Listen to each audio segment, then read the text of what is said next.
Salam alaikum wa rahmatullah. Aujourd'hui, je vais vous conter l'histoire de ceux qui arrivent à ceux qui convoitent ce bas monde. Alors, cette histoire, elle est rapportée dans Bukhari et Muslim. Isa, alayhi salam, décide de sortir pour se promener et méditer. Et un de ses compagnons décide de le suivre. Et donc, Isa, il va lui dire: est-ce que tu es d'accord pour que nous partagions notre repas ensemble? Et l'homme lui dit: bien sûr. Donc, Isa lui dit: j'ai un pain. Et son compagnon en avait deux. Et à ce moment-là, son compagnon avait regretté d'avoir accepté cette proposition.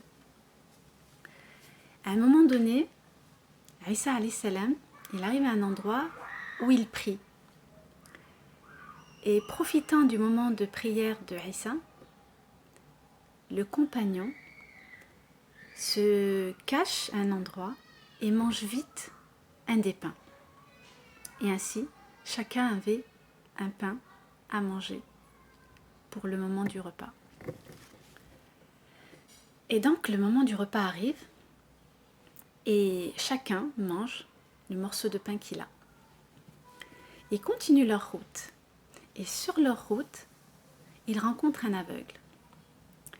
Et Isa alayhi salam lui dit à cet aveugle: si je te redonne la vue, est-ce que tu seras reconnaissant envers les bienfaits d'Allah? Il lui dit: bien sûr. Et donc Isa alayhi salam, il pose sa main sur ses yeux et il lui rend la vue. Et à ce moment-là, Isa va dire à son compagnon: par celui grâce auquel tu viens de voir ce signe, combien est-ce qu'il y avait de pain dans ton sac? Et le compagnon lui dit: un seul. Ils continuent leur route. À un moment donné, il rencontre une gazelle. Donc il la tue, il la mange. Et à un moment donné, Isa alayhi salam, il dit à la gazelle de ressusciter. Et à ce moment-là, Isa alayhi salam dit à son compagnon: par celui grâce auquel tu viens de voir ce signe, combien est-ce qu'il y avait de pain dans ton sac? Et le compagnon lui dit: un seul. Ils continuent leur route. Arrivé à une rivière, Isa alayhi salam prend la main du compagnon et il marche sur l'eau. Et à ce moment-là, le compagnon dit: Subhanallah. Et là, Isa alayhi salam, il profite de ce moment pour lui dire qui était le propriétaire du troisième pain. Et le compagnon lui dit: il n'y a pas de troisième pain. Ils arrivent à une maison en ruine et ils découvrent 3 pierres d'or. Et Isa alayhi salam les prend et il dit: une pour moi, une pour toi et une pour le propriétaire du troisième pain. Et à ce moment-là, le compagnon il dit: c'est moi le propriétaire du troisième pain. Et à ce moment-là, Isa alayhi salam, il lui donne les 3 pierres et il s'en va. Et le compagnon se posait la question de quelle manière il allait ramener les 3 pierres avec lui. Et pendant qu'il réfléchissait, 3 hommes arrivent pour le voler, ils le tuent et ils lui volent les 3 pierres. Ils étaient 3. Et donc, l'un d'entre eux décide d'aller à la ville voisine pour acheter à manger. Et pendant que le troisième est parti chercher à manger, les deux autres étaient en train de comploter pour pouvoir le tuer. Et celui qui est parti chercher à manger, il réfléchissait de quelle manière il allait tuer les deux autres. Et il décide de mettre du poison dans la nourriture. Quand il revient, les deux hommes tuent leur ami et un laps de temps plus tard, les deux autres décèdent aussi, puisqu'ils ont consommé la nourriture qui était empoisonnée.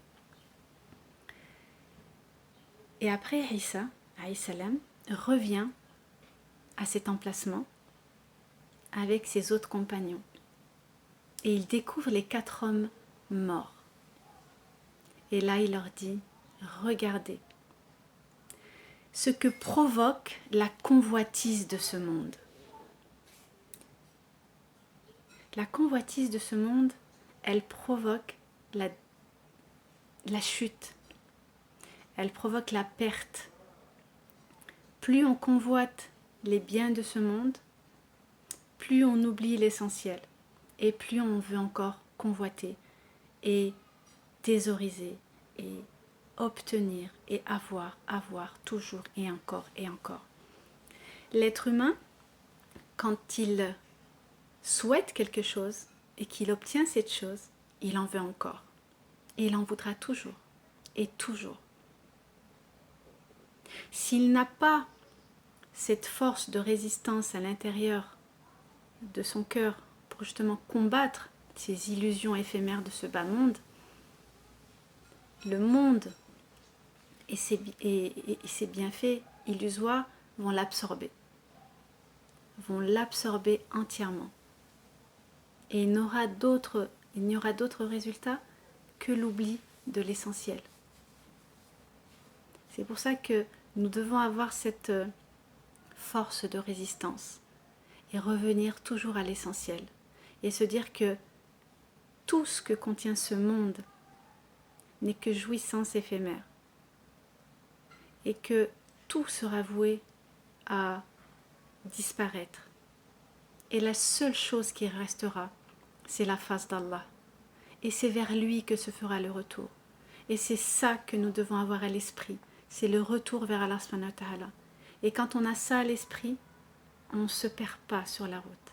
Et que même si on se perd, à un moment donné, il faut savoir revenir à Allah subhanahu wa ta'ala. Savoir toujours revenir à Allah subhanahu wa ta'ala. Parce qu'Allah subhanahu wa ta'ala, dans sa grande miséricorde, il accueille les personnes qui se trompent. Et Dieu sait que nous allons nous tromper, que nous nous tromperons toujours.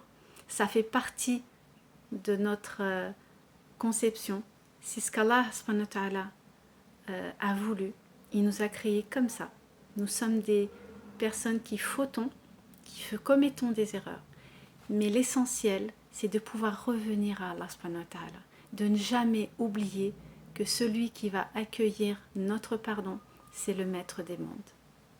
Qu'Allah fasse que nous fassions partie des personnes qui demandons sans cesse pardon à Allah subhanahu wa ta'ala et que nous fassions partie de ceux dont Allah agrée le repentir. Que nous fassions partie de ceux dont Allah efface complètement l'erreur du registre. Que nous nous présentions devant Allah subhanahu wa ta'ala avec un cœur pur et sincère, sans avoir cet amour pour ce bas monde qui entache notre sincérité vers Allah subhanahu wa ta'ala. Qu'Allah vous préserve, qu'Allah vous accorde le meilleur ici-bas et dans l'au-delà. Et je vous donne rendez-vous à la prochaine fois. Salam alaikum wa rahmatullah.